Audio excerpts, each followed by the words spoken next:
Warning, this video is not suitable for all ages. Viewer discretion is advised.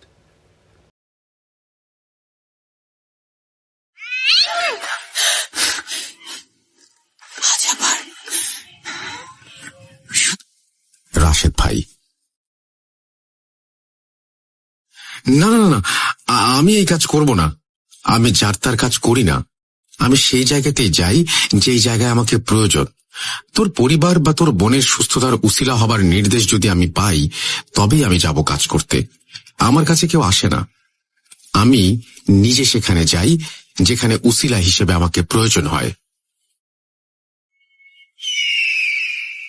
বলছিলেন হুজুর। হুজুরের মুখ থেকে এসব কথা শুনে আমি আর আমার বন্ধু মাহিন হতাশ হয়ে সেখান থেকে চলে আসছিলাম। মাহিন আমার কাঁধে হাত দিয়ে বলল, বন্ধু, সব ঠিক হয়ে যাবে, অন্য কোনো হুজুরের কাছে যাই চল। আমার তখন কোনো হিতাহিত জ্ঞান ছিল না। যে যাই সাজেস্ট করছিল তাই করছিলাম, কোনো সুযোগ ছাড়তে চাচ্ছিলাম না। কে জানে, পেয়েও তো যেতে পারি কোনো সমাধান। মাহিনের সাথে মসজিদের পর মসজিদ ঘুরছি, হুজুরদের সমস্যা বলছি, কিন্তু সমস্যা শুনে সবাই ইয়া আল্লাহ বলে মাফ চাইতেন আমাদের কাছে, আর বলতেন সমস্যার কারণই আপনারা জানেন না, মাফ করবেন, এই কাজে আমি নেই। আমি আশার কোনো আলো দেখতে পাচ্ছিলাম না, কোনো ধরনের সমাধান মাথায় আসছে না, কি করব তাও জানি না আমি। মাহিনকে নিয়ে রিকশা ডেকে বাসায় চলে আসি আমি। মাহিন আমাদের প্রতিবেশী ও আমার স্কুলের বন্ধু। আমাদের বাসায় যাতায়াত ছিল ওর প্রচুর পরিমাণে, তাই আমাদের সমস্যা ওর সবই জানা ছিল, আর তাই সে আমার সাথে থাকতো কোনো একটা সমাধান খুঁজে বের করবার জন্য। আমি আর মাহিন আমাদের বাসার গেটের সামনে আসতেই দেখি এক হুজুর আমাদের বাসার গেটের সামনে দাঁড়িয়ে আছেন। আমি তাকে পেছন থেকে দেখছিলাম, তাই চিনতে পারছিলাম না যে আসলে কে। আমার মন তখন মোটেও ভালো ছিল না।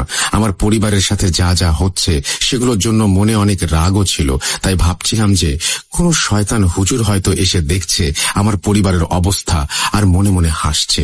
আমি দৌড়ে গিয়ে পেছন থেকে হুজুরের ঘাড়ে হাত দিয়ে ধরতেই উনি আমার দিকে ফিরে তাকান। ওনাকে দেখে আমি ভূত দেখার মতো অবাক হয়ে যাই। আরে, এ তো সেই হুজুর যে বলেছিল যে সবার সাথে কাজ করে না, আমাদের হেল্প সে করবে না বলেছিল। তাহলে এখানে কি করছে? বাসার ঠিকানাই বা কিভাবে জানল? আমি হুজুরের দিকে তাকিয়ে প্রশ্ন করলাম, আপনি এখানে কি চাই? সাহায্য করবেন না বলেই তো দিয়েছেন, ঠিকানা কোথায় পেলেন? উনি আমাকে বললেন, আমি কিভাবে ঠিকানা পেয়েছি সেটা জেনে তুই কি করবি? বলতো, এই বাসায় যে মেয়ে থাকে সেই কি তোর বোন? সমস্যাটা কি তারই? আমি হ্যাঁ বোধক উত্তর দিয়ে মাথা নাড়লাম। উনি তৎক্ষণাৎ আমাকে বললেন, তোর নাম তো রাশেদ, তাই না?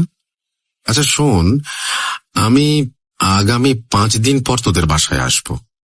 এখনো সময় হয়নি তোর বোনের চিকিৎসা করার। সময় হোক, আমি আসব, আল্লাহ ভরসা বাবা।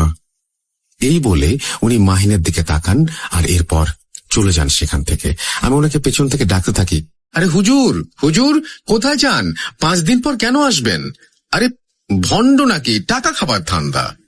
আমার কথা শেষ হতে হতে হুজুর আস্তে আস্তে দূরে চলে যেতে লাগলেন। আমি হতভম্ব হয়ে যাই ঘটনার আকস্মিকতায়, আর মাহিনের দিকে তাকিয়ে দেখি তাকেও আমার মতো চিন্তিত দেখাচ্ছে। এরপর আমি আর মাহিন যে যার বাসায় চলে যাই।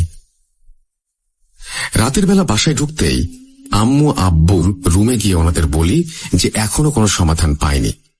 সেই হুজুরের কথা আম্মু আব্বুকে বলিনি, কারণ আমার মনে হয়েছে লোকটা পাগল, হয়তো আমাদের পিছু নিয়েছিল, তাই ঠিকানা জেনে গেছে, আর এখন হয়তো টাকা খাবার ধান্দা করছে আমাদের অসহায়ত্বের সুযোগ নিয়ে।